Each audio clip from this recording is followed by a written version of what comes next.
Ada hari naas, hari baik, hari buruk ya. Ada di dalam kitab Al-Jami' As-Saghir yang ditulis oleh Imam Jalaluddin As-Suyuti. Rasulullah SAW bersabda begini: Akhiru arbi'ai fi syahri, akhiru arbi'ain fi syahri, yaumu nahsin mustamir. Hari Rabu di akhir bulan, setiap bulan. Hari Rabu di akhir bulan itu adalah hari naas, dan itu terus menerus.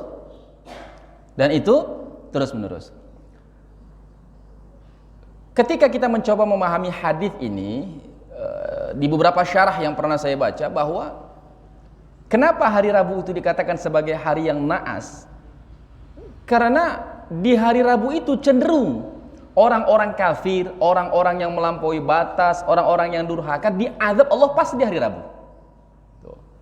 Pas di hari Rabu. Maka ketika di hari Rabu itu berlaku naasnya buat orang-orang yang durhaka. Yang nggak durhaka ya nggak berlaku naas namanya. Oleh sebab itu ya kita di hari Rabu itu banyak-banyak bertaubat ya kepada Allah Subhanahu wa taala. Hal ini senada dengan bagaimana Allah Subhanahu wa taala juga memberikan hari baik. Malam Lailatul Qadar, hari baik. Malam nisfu Sya'ban, hari baik.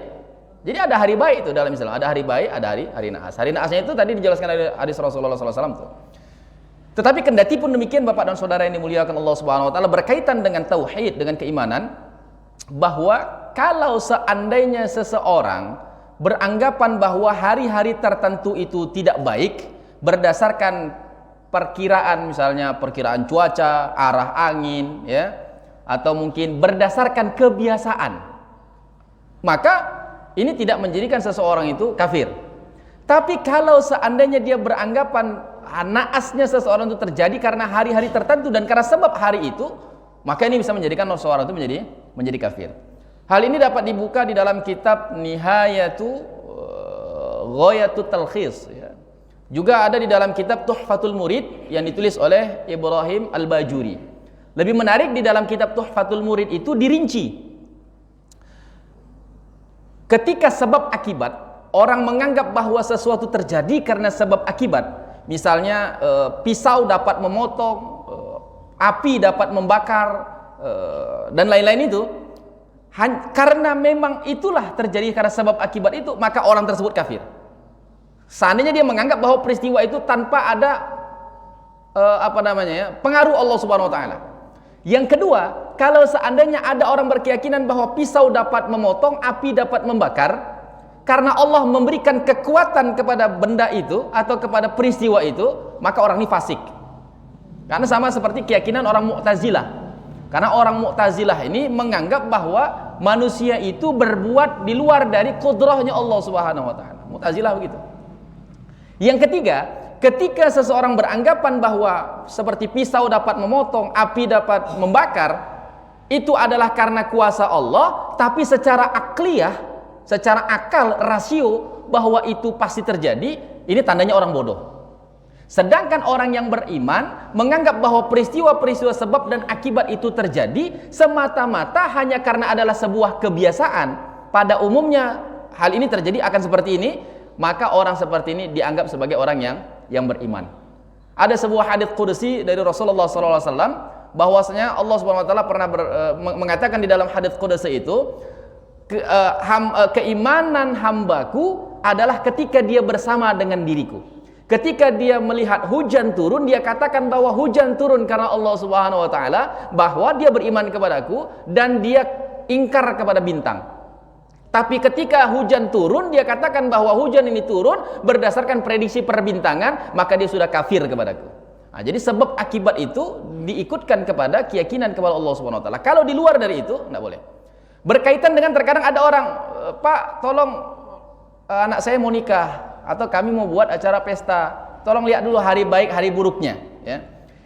Di dalam kitab At-Tabaqat Asy-Syafi'iyah Al-Kubra yang ditulis oleh Imam As-Subuki pada juz 11, Imam Asy-Syafi'i pernah mengatakan, apabila ada orang bertanya kepadamu tentang hal ini, maka sebaiknya pertanyaan itu tidak perlu dijawab, karena sebab Rasulullah SAW sudah menjelaskan hal ini dilarang dalam agama.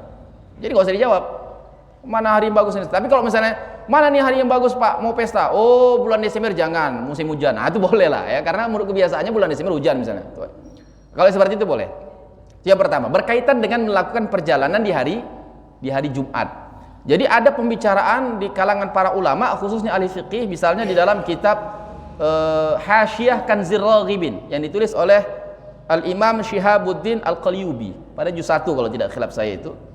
Beliau menjelaskan bahwa makruh hukumnya orang melakukan perjalanan di malam Jumat. Jadi disebut dengan malam Jumat itu dari mulai terbitnya masuk maghrib sampai waktu subuh itu dianggap malam Jumat. Hukumnya makruh. Ya. Sedangkan melakukan perjalanan di hari Jumatnya, sudah terbit fajar di hari Jumat, maka hukumnya bisa menjadi haram. Dengan sebab kalau seandainya dia lakukan perjalanan itu semata-mata untuk menghindari melakukan sholat Jumat.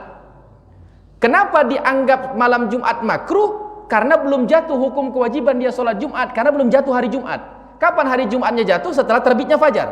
Ketika sudah terbitnya fajar, maka orang-orang sudah dibebankan untuk mendirikan sholat Jumat, tapi nunggu waktu zuhur kan gitu. Tapi hari Jumatnya sudah berlaku, maka khitab untuk mendirikan sholat Jumat sudah berlaku. Oleh sebab itu kalau upayanya untuk menghindar dari melakukan sholat Jumat tadi itu, kalau di malamnya itu makruh, kalau di pagi sampai waktu zuhurnya itu menjadi haram. Tapi kalau bukan karena upaya menghindar dari waktu ini, maka hukumnya boleh.